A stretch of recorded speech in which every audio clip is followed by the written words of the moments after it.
somebody doing that, I don't know what I would have done, but I get it. It made me very upset. And I would have had a hard time if that woman's son came down and said, how'd you let that happen? At a certain point, like I said, if we do something, we own it.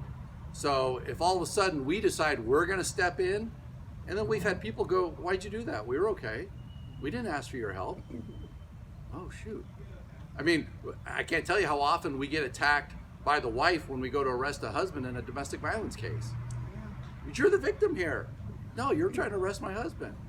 So we're very careful before we step into the middle of something like that, because I think we all saw how volatile the situation was and how quickly that could have gone bad. Early on, we talked with the organizers of the event, local high school girl and her mother, right? And we were saying, okay, we get what you want to do. Here's a route. We wouldn't go that route. Try this way. They were very cooperative. Oh, we didn't think about that. Okay. About the day before the event, they said, we don't have control of this anymore. We no longer have control of this event. And the people who do have control of it don't want any interaction with the police. So that's our reality today. That's what we have to deal with. And again, ultimately, our goal here is safety. We don't want to see people get hurt. And we don't want, if that thing goes bad on Grant, guess what's happening the next day? Another protest, right? We become the Martinez of the world. We have 500 or 1,500 people here the next day or the next weekend, right? So every move we make is calculated. When you say, what's our policy on separating groups? It's not a policy, it's a decision making. It's a game time decision. We make a decision. If they go left here, are we gonna allow them? They break out spray paint cans, start spray paint something, are we gonna allow them? If they lay down in the street naked, are we gonna allow them? Are you?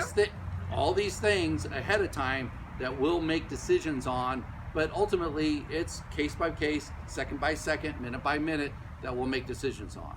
So I don't like a lot of the same things you don't like, but we have to be very careful on any decisions we make because we're going to own those decisions. So ultimately, if we don't have a victim that's saying, I want this person arrested, we're not going to jump out in front of that and make an arrest. All right, so I had a lot of questions. I'm going to start with this gentleman. Well, when it comes to just when it comes to just basic citizenship, it seems like police protection is number one. Now, those old women, would it have taken more than just a few police just to stand nearby to de-escalate? There were two. Number thing I want to know is, it seems to me like when you know that these groups are getting out of control in Novato, like you're going to get 300 people showing up in Novato, it seems to me that maybe it should be a multi-department response and just flood with police, just to be there. The presence alone will be enough to calm the situation. And the situation on DeLong Avenue got out of control. I think it's just a kind of a given now that if you lean right and Marin, you're going to come under attack if you come out in public. And these groups that show up are violent and they're looking for problems. And so it seems that it's a natural police decision to keep them apart. Not keeping us apart, we're fine. We'll stand there and say we love you, but they're coming for blood. And I think that it's time we start really realizing what we're up against here in Marin. The fascism, it's a fascism, a creeping fascism that is being allowed to fester. And I think a lot of us are here right now because we're trying to say, so put a stop to this now. We got to end this kind of fascism now. We all fear for our safety.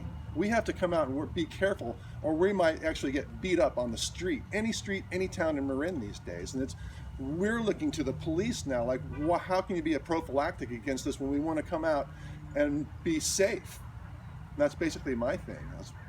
So I'll address the keeping groups separated thing. So on this protest on Saturday, we had two people that were counter protesters. All right, we didn't have to keep them separate from the group of 300. We had to watch them, make sure they weren't assaulted, make sure they weren't harassed to a certain point. But when it comes to a planned protest where we know we're going to have two groups show up here on the grass, two groups of 100, that's easy. We can keep them separated, right?